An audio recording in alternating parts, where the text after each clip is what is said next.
আউযু বিল্লাহি মিনাশ শাইতানির রাজিম বিসমিল্লাহির রহমানির রহিম। সবাইকে প্রথমে জানাই আসসালামু আলাইকুম ওয়া রাহমাতুল্লাহি ওয়া বারাকাতুহু। কেমন আছেন আপনারা? আশা করি আল্লাহর অশেষ রহমতে আপনারা সবাই ভালো আছেন। তো দেশ ও দেশের বাইরে থেকে যে যেখান থেকে দি ডার্ক নাইট ঘোস্ট টিমের পক্ষ থেকে আপনাদের জানাই অসংখ্য অসংখ্য ধন্যবাদ।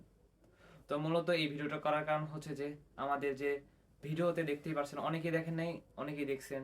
আমাদের ভিডিওতে আমাদের রানী মাতা হাজির হয়েছিলেন। তো তার বিষয়ে কিছু কথা বলার জন্য আমি এই ভিডিওটা করতেছি। তো আপনারা অনেকেই ভিডিও দেখেন নাই, তার কারণটা আমি আগে বলে দিই। যে আপনারা অনেকেই জানেন যে মাহফিল, ওয়াজ মাহফিল, এগুলো ব্যাকগ্রাউন্ড সাউন্ড অনেক বেশি হয়ে থাকে। তার জন্য ভিডিওর ব্যাকগ্রাউন্ড সাউন্ডটা আমরা সরাই দিই। তার জন্য যে আমরা সূরা বলি, আর আপনারা অনেকেই বলতে পারেন যে মন্ত্র পড়ি।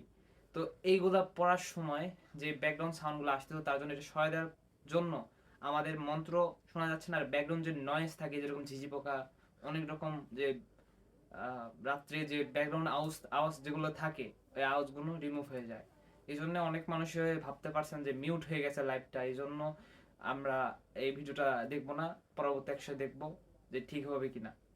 এই জন্য যখনই আমাদের ভিডিওতে আপনারা ঢোকেন তখনই দেখেন যে ব্যাকগ্রাউন্ড সাউন্ড থাকে না। এই জন্য মনে করেন সবই মিউট, মানে স্তব্ধ হয়ে গেছে, আমার কথা শোনা যাবে না। আপনি এরকম মনে করছিলেন যে আমি এটুকুই বলবো যে আমরা যে ভিডিও বানাচ্ছিলাম, যখনই আমি মুখ দিয়ে ছুরা মন্ত্র পড়তেছিলাম তখনগা শুধু ব্যাকগ্রাউন্ড সাউন্ড পাবেন না।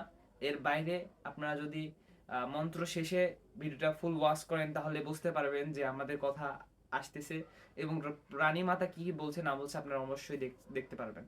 রানী মাতা কথা বলছিলেন, আমি যখন আসনে ছিলাম, মানে আমি একজন কবিরাজ, কবিরাজের পর পরি হাজির। আপনারা কি ভাবতে পারছেন যে একটা পরি হাজির হবে একটা কবিরাজের পরে?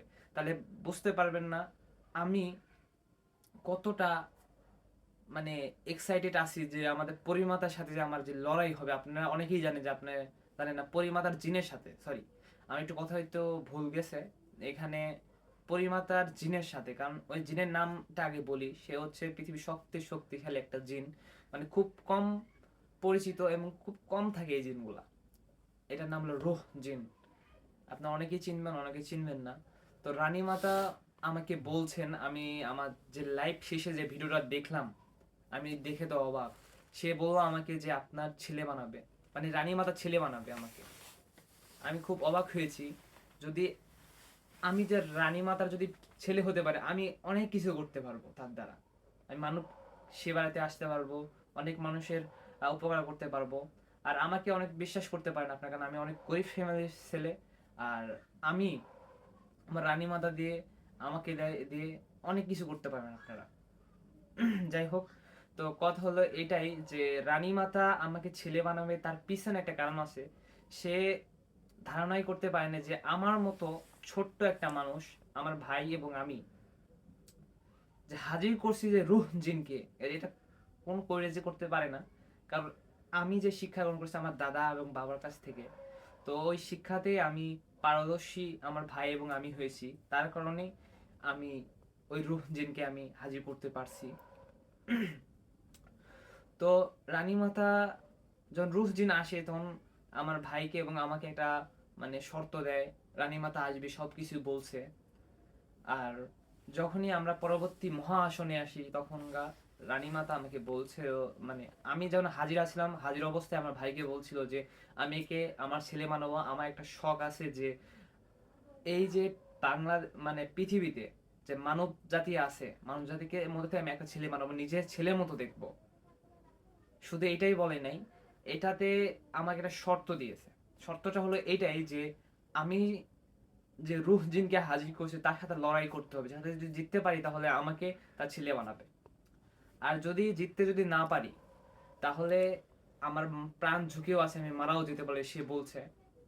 তো আল্লাহ না করুক যেন আমার কিছু না হয়, আপনারা সবাই দোয়া করবেন। আপনার দোয়া চাওয়ার জন্য এখানে এসেছি যে আমি যেন এই পরীক্ষা সফল হই এবং আপনাদের যে ভালোবাসা আরো অনেক গভীর হোক। এই জন্য আমি লাইভটা করছি, লাইভ না, এটা ভিডিও ভিডিও পোস্ট করছি। সবাই আমার জন্য পাশে থাকবেন।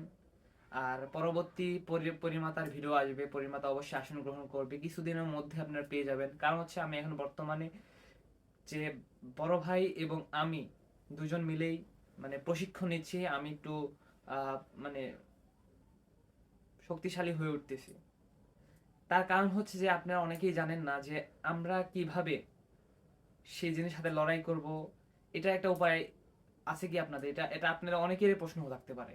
এই জায়গায় প্রশ্নটা আমি উত্তরটা দিয়ে দেই। আমাদের যে দাদা, যিনি কবরে ছিলেন, আমাদের জন্য একটা বই রেখে গেছিলেন।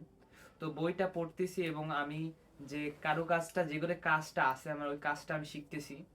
ইনশাল্লাহ আপনাদের দোয়ায় অনেক তাড়াতাড়ি হয়ে যেতেছে, এবং আপনাদের দোয়া থাকলে আমরা সামনের দিকে এগিয়ে যেতে পারি। প্রতিদিন আপনারা 10, 10:30 থেকে 11টার মধ্যে আপনারা দেখবেন যে আমরা ভিডিও পোস্ট করি কিনা। আপনারা অবশ্যই পাশে থাকবেন, এবং অনেক মানুষেরই আবার এটার মধ্যে দিয়ে আমরা উপকার করে আসতেছি, অনেক সমস্যার সমাধান দিতে এসেছি, দিচ্ছি। এবং আরেকটা কথা আছে যে আপনারা অনেকেই দেখি যে কমেন্টে আপনারা নাম্বার চেয়েছিলেন। অনেকেই না, খুব কম মানুষই, কারণ আমরা চ্যানেলটা নতুন। তো নাম্বারটা অবশ্যই দেব না কেন, অবশ্যই দেব। আমাদের যে পরিমাতা হাজির হবে, পরিমাতা যখন আমাকে ছেলে বানাবে, যদি আমি বেঁচে থাকি, অবশ্যই আপনাদের নাম্বার দেবো আমার সাথে যোগাযোগ করার জন্য। আমার এবং আমার ভাইয়ের সাথে অবশ্যই যোগাযোগ রাখবেন। আর যদি চান, যদি আমাকে যদি কমেন্টে বলেন যে ভাই আপনার নাম্বারটা দেন, অবশ্যই অবশ্যই দেব। শুধু আপনারা বললে আমরা যে নাম্বার দেবো তা না, আপনারা যদি বলেন, তাহলে আপনার ভালোবাসা যদি থাকে, তাহলে অবশ্যই আমার নাম্বারটা চাইবেন এবং আমার সাথে যোগাযোগ রাখবেন। আমাকে দোয়া করবেন যেন আমি পরবর্তী যে দিনগুলো যেগুলো আসতেছে আমার, যে সবগুলোতে আমি এগিয়ে যেতে পারি আপনাদের দোয়া এবং ভালোবাসায়। তো কথা হলো এটাই যে আপনার দোয়া ছাড়া আমরা কোনো দিকে আগাইতে পারবো না। আপনারা অবশ্যই দোয়া করবেন আর ভালোবাসা রাখবেন। আর আমি যেন এই যে পরীক্ষা যেন উত্তীর্ণ হতে পারি, তার জন্য আপনারা অবশ্যই দোয়া করবেন। সুস্থ থাকবেন। আর ভিডিওটি এটুকুই। সবাইকে জানাই আল্লাহ হাফেজ। আসসালামু আলাইকুম রহমতুল্লাহি বারকাতুহু।